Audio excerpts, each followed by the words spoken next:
우리가 주일 낮 시간을 통해서 십자가 복음의 유업에 대해서 쭉 시리즈로 살펴보고 있습니다. 지난 주간에는 동일한 본문을 가지고 그 유업의 첫 번째 유업인 회복의 유업에 대해서 살펴보았습니다. 오늘은 두 번째 그 유업에 대해 살펴보기 전에 이사야서 62장 1절에 나오는 하나님의 질투, 특별히 하나님의 교회를 향한 하나님의 질투에 대해서 살펴보기 원합니다. 본문 말씀은 지난주에도 말씀드린 것처럼 가장 먼저는 그 당시 바벨론 포로로 잡혀가 있는 유다 백성들에 대한 말씀입니다. 거기에서 그들을 회복시킬 것을 말씀하고 있습니다. 그런데 이 말씀은 또한 신약의 교회를 향한 말씀이기도 합니다. 그래서 페트라 주석은 바로 2절에 나오는 새 이름으로 일컬음이 될 것이다, 이 부분에 대해서 이렇게 말합니다. 새 이름은 종말론적 의미를 지닌 용어이다. 성경은 새하늘과 새 땅이 도래한 후 그곳에서 살게 될 자들을 언급할 때 바로 이 호칭을 사용하고 있다. 여기서는 하나님의 은혜로 새로이 회복된 상황을 표현하기 위한 목적으로 사용되고 있다. 이스라엘은 현재 수치와 가난, 압제로 대변되는 삶의 상황 속에 처해 있다. 그러나 메시아의 시대가 도래하면 번영과 영광으로 삶의 상황이 바뀌게 될 것인데, 바로 그와 같은 상황을 새 이름을 얻을 것으로 묘사하고 있는 것이다 라고 말함으로써 그 학자도 이것이 가장 먼저는 바벨론 포로로 잡혀가 있는 이스라엘 백성들에 대한 예언이기도 하지만 신약의 교회를 향한 예언이기도 하다라고 이해하고 있습니다. 그런데 오늘은 이 부분에서 어떤 부분을 살펴보려고 하느냐 하면 그 1절을 살펴보려고 합니다. 다시 말하면 이렇게 하나님께서 하나님의 백성들을 회복시키시되 하나님의 백성을 향한 하나님의 질투로 인하여 회복시키십니다. 첫째, 하나님의 질투. 하나님의 질투. 작은 첫 번째, 질투는 하나님의 주된 성품 중 하나입니다. 질투는 하나님의 주된 성품 중 하나입니다. 출애굽기 34장 14절, 너는 다른 신에게 절하지 말라. 내 여호와는 질투라 이름하는 질투의 하나님임이니라. 아멘. 여기에 보면요, 하나님의 이름이 질투입니다. 질투라 이름하는. 그래서 영어 성경에 보면 여기 질투라 말하는 jealousy라는 말인데, 질투라는 단어를 대문자로 썼습니다. 왜냐하면 하나님의 이름을 지금 말하는 거거든요. 그러니까 하나님의 이름이 여러 가지입니다. 여호와 샬롬, 여호와 이레, 그 등등. 그 하나님의 이름 하나하나는 하나님의 어떠한 분인지 그 성품을 나타내기도 합니다. 근데 하나님의 이름 중에 하나가 질투입니다. 질투입니다. 그리고 하나님은 하나님의 성품 중에 하나가 질투하시는 하나님이십니다. 이 구절도 말하고 있는 것처럼 하나님은 용서하신 하나님입니다. 사랑하신 하나님이고 신실하신 하나님이고, 이 하나하나가 하나님의 성품을 의미하죠. 그런데 동시에 하나님은 질투하시는 하나님이십니다. 그러니까 하나님의 성품 중에 가장 우선적인 성품 중에 하나가 뭐냐 하면 질투하시는 하나님이라는 겁니다. 그러니까 십계명은 어떻게 보면 율법 전체를 가장 간단하게 요약해 놓은 거라고 할 수 있는데, 그 십계명의 1계명과 2계명이 하나님의 질투와 관련된 것입니다. 그러니까 그만큼 하나님의 질투는 하나님의 주된 성품 중에 하나입니다. 그럼 하나님의 질투는 무엇인가? 성경에 말하는 하나님의 질투는 하나님에게 속한 소중한 것들을 지키시고 보호하시고 성취하시고 이루시는 하나님의 거룩한 열심입니다. 그래서 성경에서 하나님의 질투를 많은 경우에 열심이라고 번역했습니다. 고린도후서에서 11장에 우리말 성경의 사도 바울이 내가 하나님의 열심을 내놓으니 그랬잖아요. 거기 두 번 나오는 열심은 둘 다 질투라는 뜻입니다. 그래서 원문에는 내가 하나님의 질투로 너희를 질투하노니 이렇게 되어 있는 것을, 질투라는 말은 열심을 의미하기 때문에 그렇게 번역하고 있습니다. 그래서 영어 성경만 하더라도 질투, jealousy라는 말인데, 질투를 많은 곳에서 zeal, 열심이라는 단어를 사용해서 번역하고 있는 것을 볼 수가 있습니다. 이와 같이 성경에 말한 하나님의 질투는 하나님의 열심을 가리킵니다. 작은 세 번째, 하나님께서 질투를 가지고 보호하시는 것들. 그러니까 하나님은 하나님에게 속한 소중한 것들을 질투를 가지고 지키시고 보호하시고, 또한 그 뜻들을 질투를 가지고 이루십니다.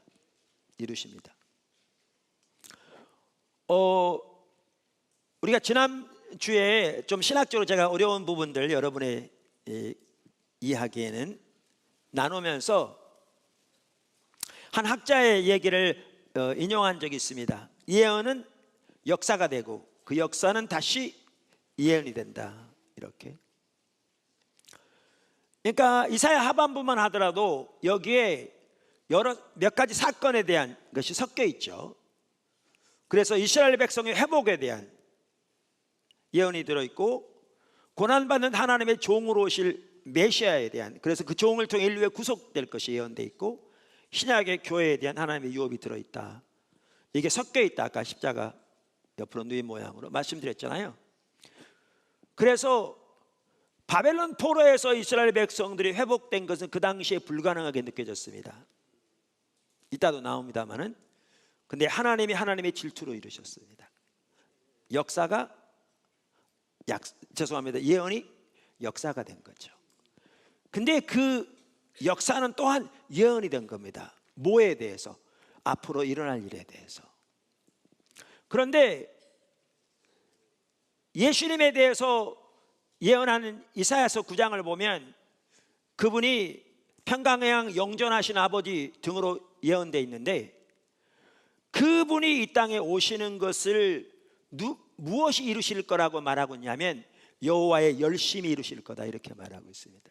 그게 하나님의 질투를 가리킵니다. 하나님의 질투가 그 엄청난 일을 이루신 것이죠. 지금 우리 시점에서 보면 그것 또한 이미 성취되었습니다. 그래서 그 사건들은 또한 교회 회복과 하나님의 부흥에 대한 예언이기도 합니다. 할렐루야. 이처럼 성경에 보면 하나님께서 하나님의 질투를 가지고 보호하시고 또 성취하시는 귀한 것들이 있는데, 하나님에게 소중한 것들을 다 그렇게 하시는데, 성경에 보면 하나님의 질투를 가지고 보호하시는 것들이 주된 몇 가지가 있습니다.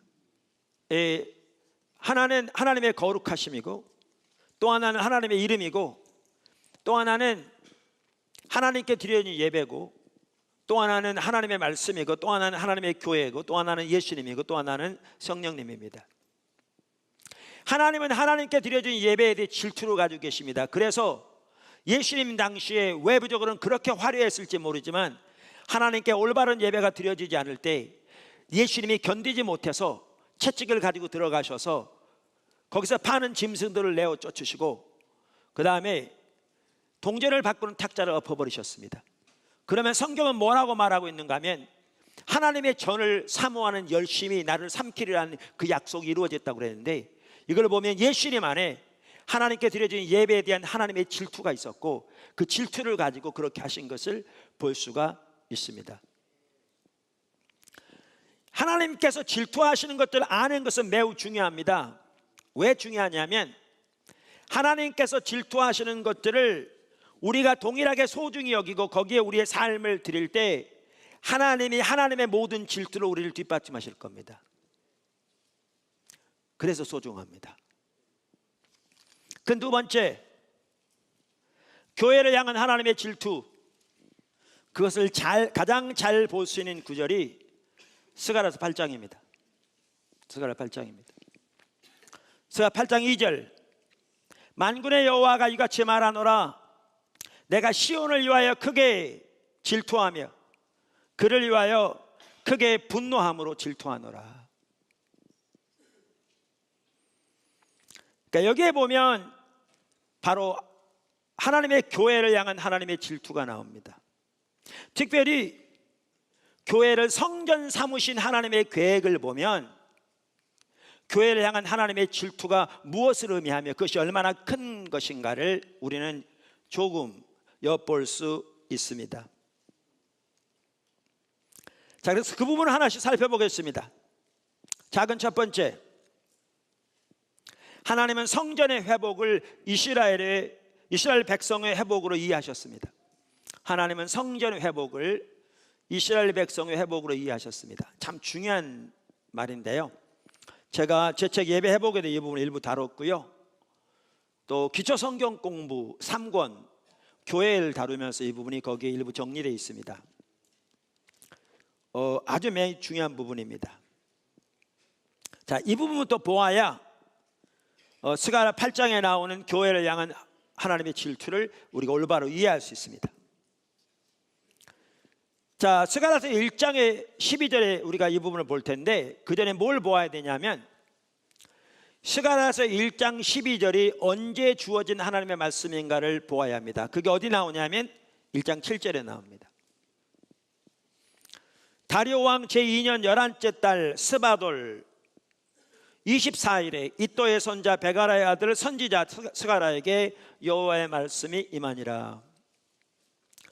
여러분, 우리의 신앙은요, 몇몇 철학자들이 자기 책상에 앉아서 자기 의견을 발표한 것이 아닙니다. 그것에 토대하고 있지 않습니다. 우리의 신앙은 하나님의 역사 가운데 말씀하시고 행하신 일들의 역사적인 사실에 기초하고 있습니다.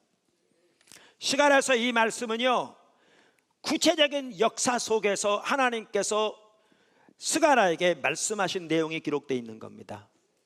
할렐루야. 자, 그러면 언제 이 말씀이 주어졌는가?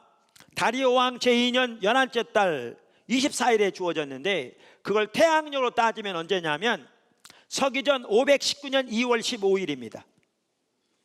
그러니까 서기전 519년 2월 15일 날 하나님이 이 말씀을 스가랴에게 주셨습니다.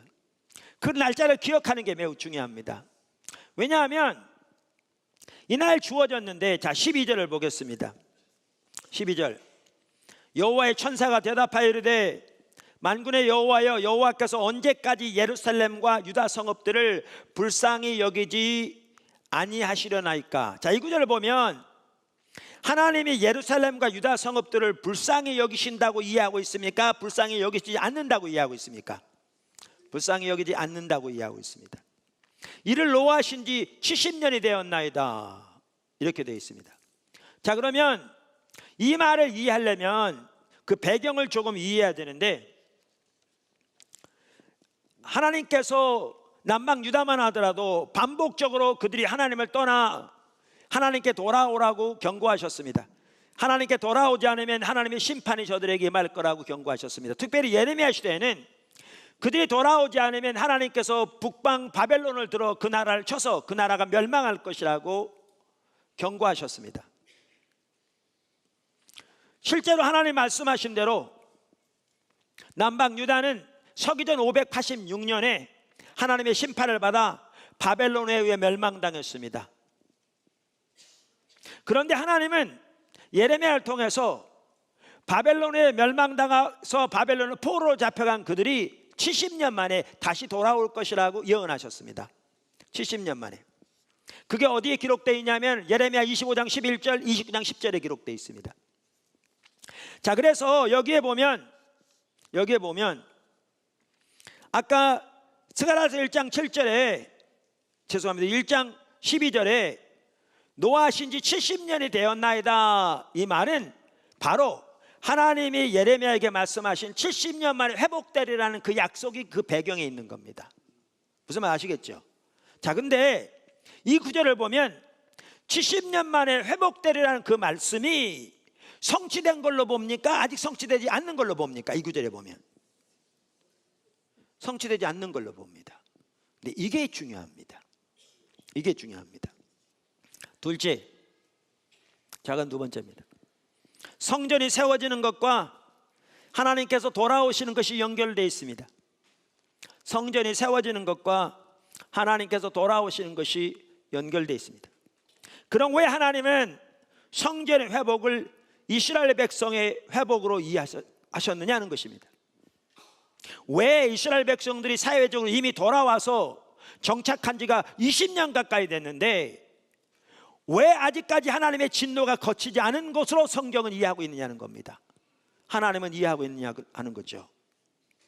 왜 하나님은 성전이 회복되는 것을 이스라엘 백성의 회복으로 이해하셨냐는 겁니다. 그 이유는 성전이 세워지는 것과 하나님께서 하나님의 백성들에게 돌아오시는 것이 연결되어 있었기 때문에 그렇습니다. 매우 중요하죠. 자, 우선 하나님은 구약에서부터 성전 건물 그 자체에 관심이 있지 않았습니다. 이사야서 66장 1절에서 2절, 열왕기상 8장 27절, 예레미야 7장 4절 등에 보면 알 수 있습니다. 특별히 열왕기상 8장 27절은 솔로몬이 예루살렘 성전을 완성하고 하나님께 봉헌하면서 기도하는 내용 중에 나오는 말입니다. 예수님께서도 그 당시 엄청난 규모의 성전이 존재하고 있었고 그곳에서 성대한 예배가 드려지고 있었음에도 불구하고 그 모든 것들에 관심이 전혀 없으셨습니다. 오히려 하나님은 예수님은 성전에 들어가셔서 채찍을 만들어서 짐승들을 쫓아내시고 동전을 바꾸기 위한 탁자들을 뒤엎으셨습니다. 이처럼 하나님은 성전 건물 그 자체에 대해 관심이 있지 않습니다. 성전이 중요했던 것은 그것이 하나님께서 하나님 백성들 가운데 임하셔서 그들 가운데 거하시며 그들 가운데서 운행하시기 위한 수단이었기 때문에 그렇습니다. 너무너무 중요합니다. 다시 말합니다. 구약시대부터 성전이 중요했던 이유는 성전이 하나님이 하나님 백성들 가운데 임하셔서 그들 가운데 거하시며 그들 가운데서 운행하시기 위한 수단이었기 때문에 그렇습니다. 그래서 스가랴서 1장 16절에 이렇게 말합니다. 그러므로 여호와가 이처럼 말하노라. 내가 불쌍히 여김으로, 뭐함으로? 불쌍히 여김으로 예루살렘에 돌아왔은즉 내 집이 그 가운데에 건축되리니 예루살렘 위에 목줄이 쳐지리라. 만군의 여호와의 말이니라. 여기에 보면 중요한 내용을 볼 수 있습니다. 뭐예요? 예루살렘의 성전이 세워지는 것과 하나님이 예루살렘에 돌아오시는 것이 연결되어 있습니다. 그리고 그렇게 되어지는 걸 두고 뭐라고 말씀하시냐면 하나님이 예루살렘을 불쌍히 여긴다 이렇게 말하고 있습니다. 아까는 일이 일어나기 전까지 불쌍히 여기지 않는다 이렇게 말씀하고 있었는데 이와 같이 왜 하나님은 성전 회복을 이스라엘 백성의 회복으로 이해하셨는가? 성전이 세워질 때 하나님이 그곳에 돌아오시는 것이 연결되어 있었기 때문에 그렇습니다. 자, 세 번째, 작은 세 번째. 하나님이 오시면 그곳에 하나님의 생명의 역사가 넘칠 것입니다. 하나님이 오시면 그곳에 하나님의 생명의 역사가 넘칠 것입니다. 하나님께서 오셔서 하나님 백성들 가운데 거하시며 운행하시면 거기에 하나님만이 하실 수 있는 살아계신 생명의 역사, 그것들이 넘치게 될 것입니다. 그것이 바로 하나님께서 구약에서부터 성전을 그토록 중요하게 여기셨던 이유였습니다. 하나님 무엇보다 하나님 백성들 가운데 거하기 원하셨고 또 그들 안에서 그리고 그들을 통해서 놀라운 일을 행하기 원하셨습니다. 할렐루야. 시온을 향한 하나님의 질투. 이제 여러분들이 이러한 내용을 이해하면 스가랴 8장에서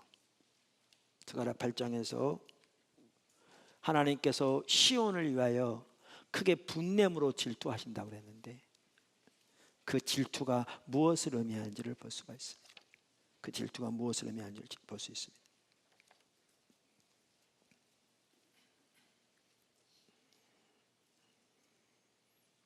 그 질투는 다른 게 아니라 예루살렘의 성전이 지어지고 가장 우선적으로, 그러면 하나님이 그곳에 임하셔서 하나님의 백성들 가운데 두루 향하심으로 그곳 하나님의 생명이 넘칠 뿐만 아니라 그것을 통해 열방이 하나님께로 돌아오는 것, 그 하나님의 계획과 뜻이 이루어지도록 질투하시고 분냄으로 질투하시는 것이 바로 스가랴 8장 2절에서 말하는 하나님의 질투입니다.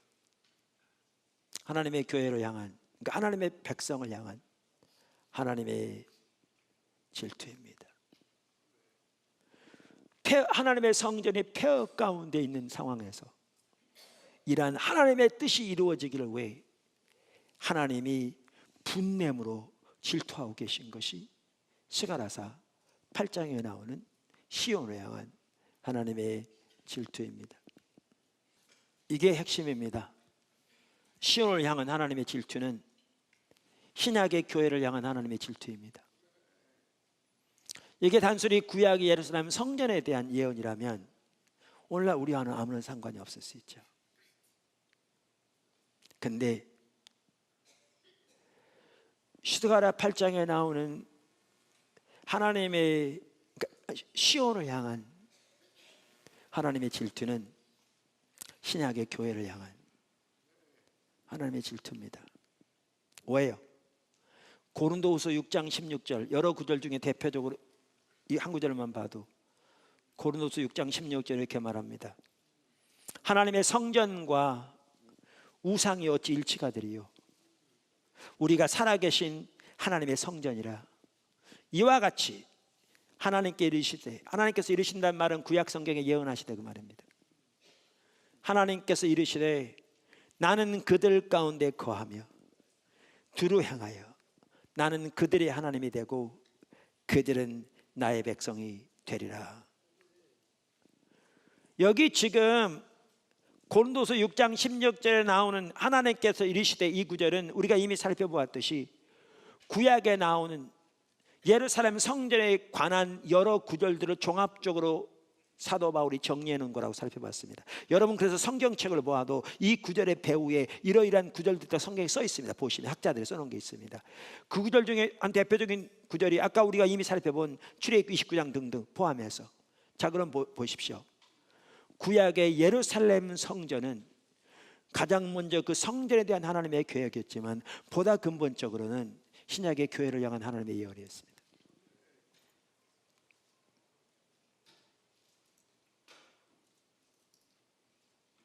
그리고 여태까지 살펴본 시온을 향한 분냄으로 질투하시는 하나님의 질투는 신약의 교회 가운데 그렇게 되기 원하시는 하나님의 질투입니다. 그게 초대교회 당시에 그런 일이 일어났고 하나님의 부흥이 임할 때마다 그런 일이 일어났습니다. 그런데 지금 한국교회는, 교회는 하나님의 성령이 거하시는 성전이요, 거기 성전은 나오스라는 단어로서 히에론이라는 건물을 말하는 것이 아니라 하나님의 영광으로 구약시대에 머물러 있던 지성소 같은 성소를 의미하는 말이라고 교리적으로 말할지 몰라도 하나님이 하나님의 성전을 향한 하나님의 계획, 하나님의 백성을 향한 하나님의 계획, 그리고 열방을 향한 하나님의 계획, 그것이 이루어지기를 원해서 무너진 하나님의 성전을 바라보며 분냄으로 질투하시는 하나님의 질투를 전혀 인식하지 못한 채 그 생명의 역사는 철저하게 거쳐서 교리만 이론만 남아있고 하나님의 성전이라는 곳에서 온갖 세상적인 가치관과 기준만 가득하고 시기와 질투와 싸움과 다툼만 가득하고 세상적인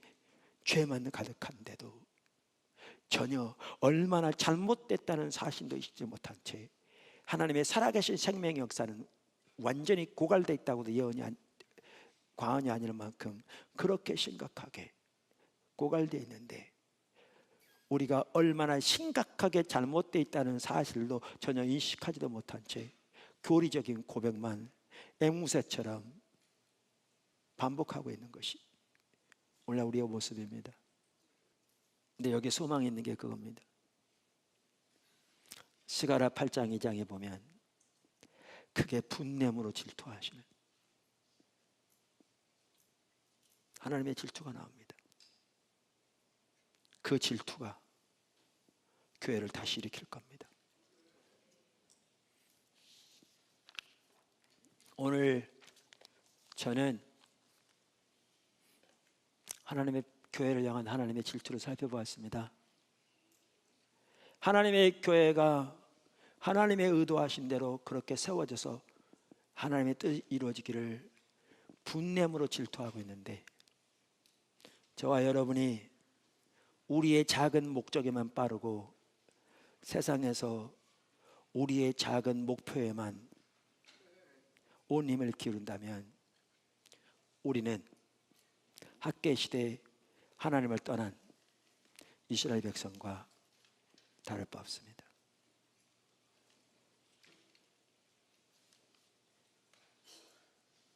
저와 여러분이 하나님께 돌아갈 수 있게 되기를 주님으로 축원합니다.